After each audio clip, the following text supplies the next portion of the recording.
दोस्तों, I am Deepanshu Sharma. आज हम स्टार्ट करें part 35 that is two concept of break and continue. Break और कंटिन्यू दोनों हमारे सी प्रोग्रामिंग में 32 कीवर्ड्स में से दो कीवर्ड है, ब्रेक एंड कंटिन्यू।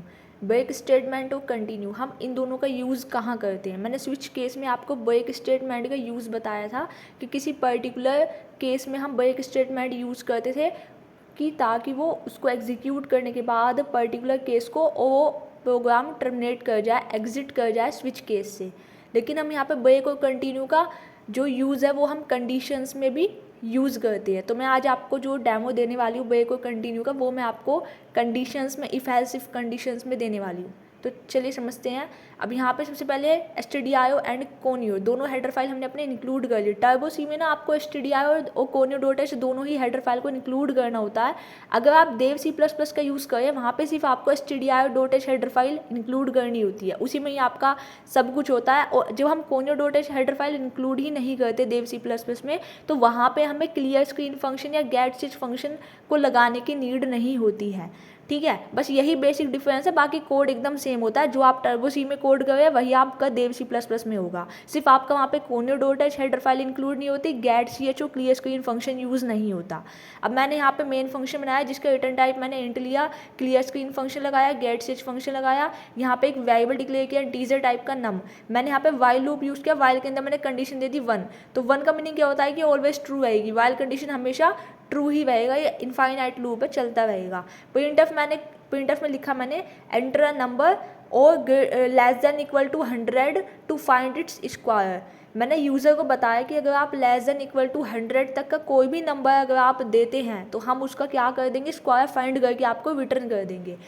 और मैंने प्रिंटफ के सेकंड स्टेटमेंट में लिखा प्रेस 0 टू एग्जिट। मैंने यूज़र को बताया अगर आप 0 प्रेस करेंगे तो आप प्रोग्राम से एग्जिट कर जाएंगे। मैंने यूज़र को 2 हिंट दे दिए हैं कि अगर आप लेस देन इक्वल टू 100 का कोई भी नंबर आप हमें देंगे तो हम उसका स्क्वायर आपको फाइंड करके दे देंगे। अगर आप 0 देंगे तो हम प्रोग्राम से आपको एग्जिट करा देंगे।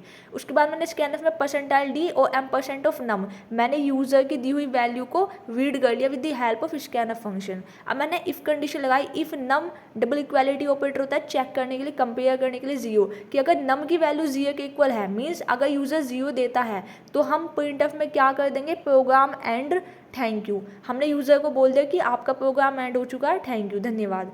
तो ये इस तरीके से है कि अगर यूज़र 0 देता है तो ये उस केस में है। और हमने इसके बाद यहाँ पे क्या करेंगे, ब्रेक स्टेटमेंट लगा देंगे कि जैसे ही ये मेरा प्रिंटफ स्टेटमेंट एग्जीक्यूट हो उसके जस्ट बाद कुछ भी लाइन एग्जीक्यूट नहीं होनी चाहिए। तो उस कंडीशन में मैंने यहाँ पे ब्रेक स्टेटमेंट लगा देंगे। मैंने अभी लगाया नहीं है, मैंने एक दूसरी कंडीशन लिया एल्स इफ में कि अगर नम ग्रेटर देन 100, अगर यूज़र 100 से बड़ी कोई भी डिजिट्स हमें देता है तो हम वहाँ पे लिख देंगे कि you enter greater than 100 try again.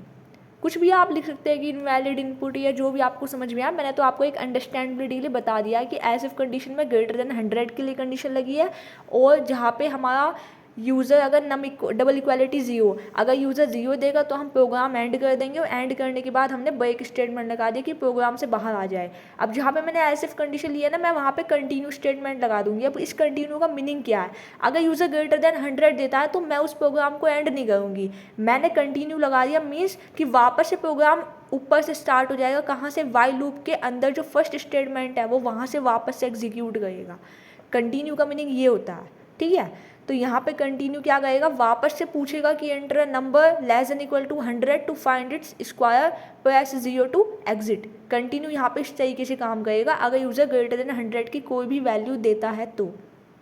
और मैंने यहाँ पे फिर लास्ट में प्रिंटफ में क्या किया है, इस एज इफ कंडीशन से बाहर आने के बाद मैंने स्क्वायर प्रिंट कर दिया है, square of %d is %d। ये किस केस में एग्जीक्यूट होगा, अगर user less than equal to 100 की कोई भी वैल्यू देता है, 5, 20, 25, XYZ कुछ भी देता है, तो उस केस में हम उसका स्क्वायर फाइंड करके दे देंगे। स्क्वायर कैसे फाइंड करते हैं, नंबर के इटसेल्फ से ही मल्टीप्लाई कर देते हैं।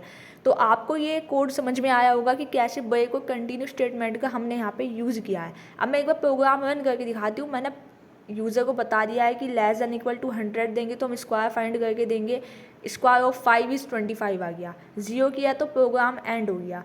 थोड़ा ये मैंने बैकस्लैश का ये जो है ये मैंने लगाया हुआ है ना, तो मैं इसको हटाने का ट्राई करती हूँ एक बार, ताकि और अच्छे से आपको आउटपुट दिख सके। बैकस्लैश हम लगाते हैं नेक्स्ट लाइन के लिए बेसिकली। तो अगर हम यहाँ से नेक्स्ट लाइन हम नहीं चाहते, हम चाहते हैं उसी लाइन में आउटपुट आए, तो बैकस्लैश आप हटा सकते हैं। तो ये थोड़ा सा प्रोग्राम अच्छा दिखे इसलिए मैं लगा देती हूँ। जैसे देखिए अब स्क्वायर ऑफ 5 इज़ 25 ना, एक स्पेस के बाद आपको दिख रहा है, तो मैं जहाँ पे स्क्वायर ऑफ ये लगा हुआ है मैं बैकस्लैश यहाँ से हटा करके आपको रन करा के दिखाती हूँ। अब आप 7 का करके देखना, जैसे 7 आप डाला, स्क्वायर ऑफ 7 इज़ 49। आप यहाँ पे कुछ और नंबर डालोगे, सपोज 8 डालोगे तो 32 आ जाए। 8 का स्क्वायर 64 होता है, 0 डालोगे तो प्रोग्राम एंड हो गया। तो I hope you understand. Thank you so much and have a nice day. Thank you.